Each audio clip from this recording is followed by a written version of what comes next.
Hi crafters, welcome to a new episode of our Halloween craft sessions. Thank you to all my new subscribers and everyone who is joining us for the first time. In this video, I'll show you how to make a raised frame inspired by a scene from the legend of Dracula. We will build Dracula's castle and create Dracula himself emerging from it. For this project, you will need about 75 grams of paper mache clay. You will also need some cereal boxes and a piece of cardboard that is taller than it is wide for the background. Of course, you will need some scissors, an X-Acto knife, sculpting tools and paints. Let's start with the castle. Take the cardboard from a large cereal box and start designing 3D box-like volumes. The building needs to look like boxes because it makes it easier to glue them to the background and make a strong, lasting structure. Think of your flat drawing of a building as an object with folding lines and flaps. First, draw your house like I do here, then extend the sides to the depth you want your castle to have. After that, I cut out the different buildings. With a ruler, I fold all the parts that will give them volume, following the folding lines carefully. As you can see, this first part has a lot of folding. Each volume I make is attached to the previous one with masking tape. Then I repeat the same process, building small box-shaped structures until the base of my castle is complete. On some of the buildings, I add windows. I draw them first, then cut them out.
Once that's done, I take my hot glue gun and fix the buildings temporarily on the cardboard base.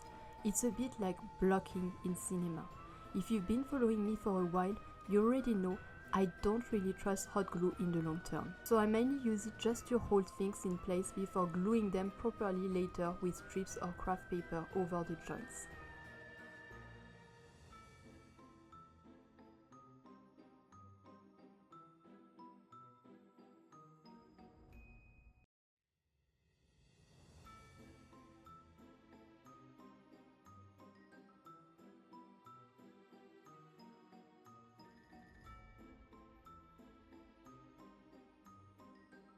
Sometimes, as I work, I change the design a little even if I started with a basic sketch.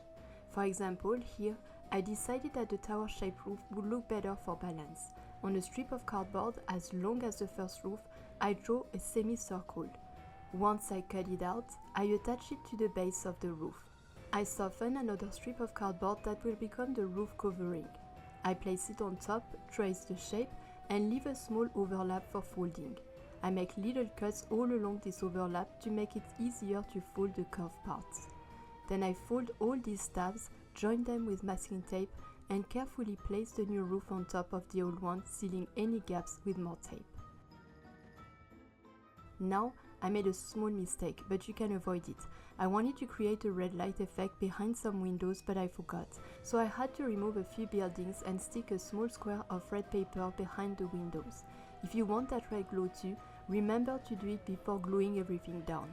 I used hot glue for the red paper because paper sticks very well to cardboard that way, unlike other materials.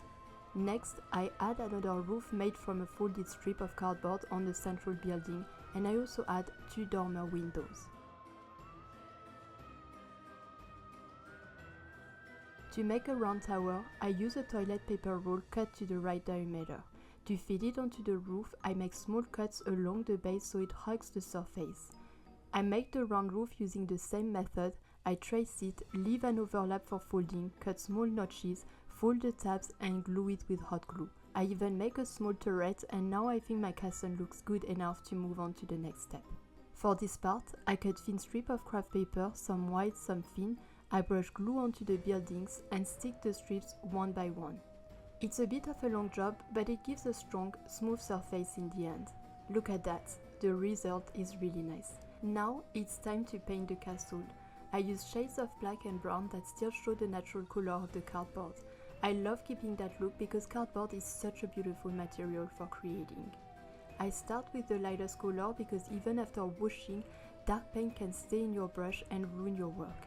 Then I slowly add darker shades of brown over the first layer. I vary the browns between the different buildings to create more contrast. When I'm happy with the browns, I move to the black for the roofs. To get a nice deep black, you will need several coats. For the background, I use a grey tone. Not bad, but I think I can improve the shadows using markers in similar colors, so I take a taupe marker and add more depth. Then I use slightly darker shades to accentuate shadows, especially under the roofs and between the buildings. Don't hesitate to use a white or blending marker to soften and balance the colors. I also make the roof shadows darker with black and outline the windows. To cover any small gaps in the paint, I use an oil pastel of the same color and go over them. Finally, I add a bit of green at the bottom of the buildings to give them an old, mossy look. Now, let's make the Dracula character coming out of the castle for a spooky Halloween effect. I tear off a strip of aluminum foil to make the arms. I roll it up and shape small balls at the ends for the shoulders. Then I cut a corner of foil to make a hand and shape each finger. It's detailed work, but it gives the hand strength. If you have wire, you can use that too. I make Dracula's torso and head with the rest of the foil, inserting the arms into the middle before folding another layer over the top.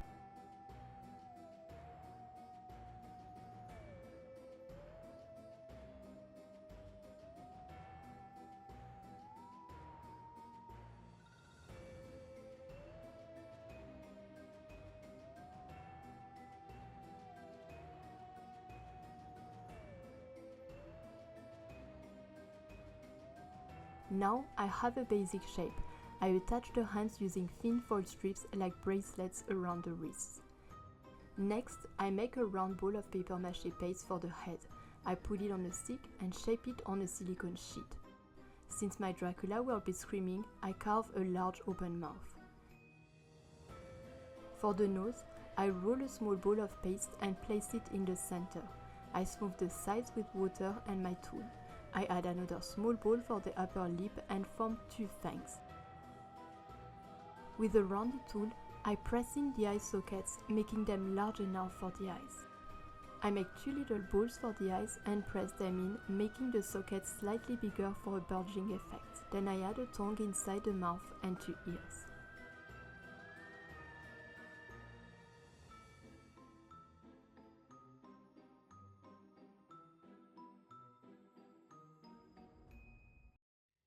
For the hair, I roll a thin strip, place it on the head, sculpt it and blend it in. When the head is half dry, I fix it onto the aluminum base with water and more paper mache. Then I cover the fingers, arms and torso with paper mache as well.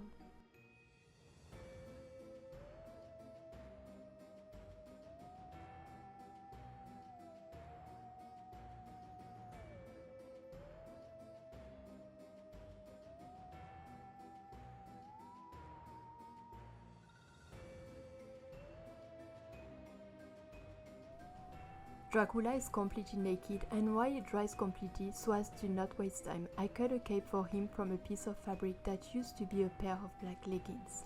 I cut a thin strip for the collar, wrap it around his neck and sew it at the front. Then I make the sleeves from 2 small rectangles of fabric, sew them onto his arms and attach them to the collar.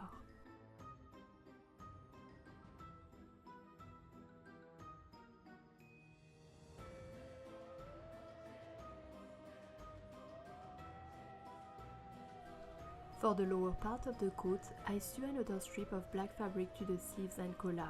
Now he is wearing his long black coat. I paint his face and hands white. Inside the mouth, I paint pink and the tongue red. With black paint, I do his hair. I draw his eyes with a black marker, add wrinkles above and below, deepen the tongues red and darken the inside of his mouth with black.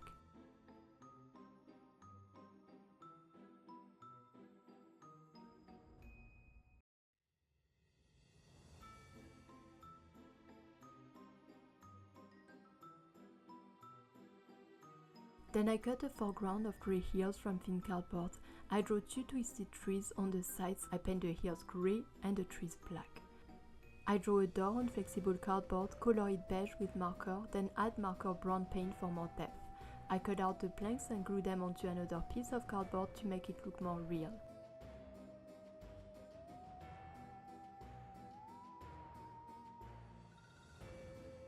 I glue the door at the castle entrance with hot glue, then add the second heel and the trees.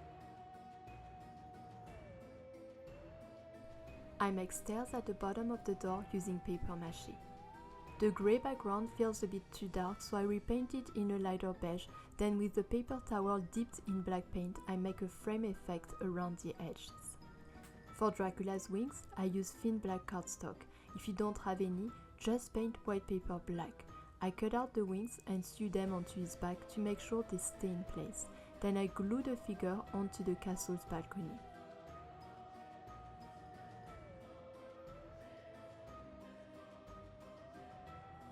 With my wavy edge cutter, I make small shingles and glue them onto the largest roof and again on a smaller one. I cut a circle from yellow paper, glue it behind Dracula, that's the moon. Then I draw and cut small bats from black paper and glue them on the background. Finally, I paint the stairs beige and voila, a new Halloween piece for our collection. What do you think? Personally, I'm really happy with how it turned out. Now it's your turn. Tell me in the comments how yours looks. Thanks for watching. I hope this video gave you some inspiration. If it did, don't forget to leave a like, it's always appreciated. And if you want to see more Halloween creations, don't hesitate to subscribe. Until next time, happy crafting!